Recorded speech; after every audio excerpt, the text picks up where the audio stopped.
Het ergste is dat we niet weten wat er met je gebeurd is. Hij is meegenomen het moeras in. Hij is vermoord! Onze vriendenclub vroeger was heel hecht.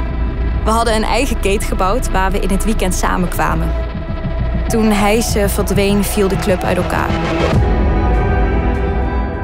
Ik wil weten wat er toen is gebeurd. Ik moet met je praten. Nee, maar ik maak een documentaire over je broer.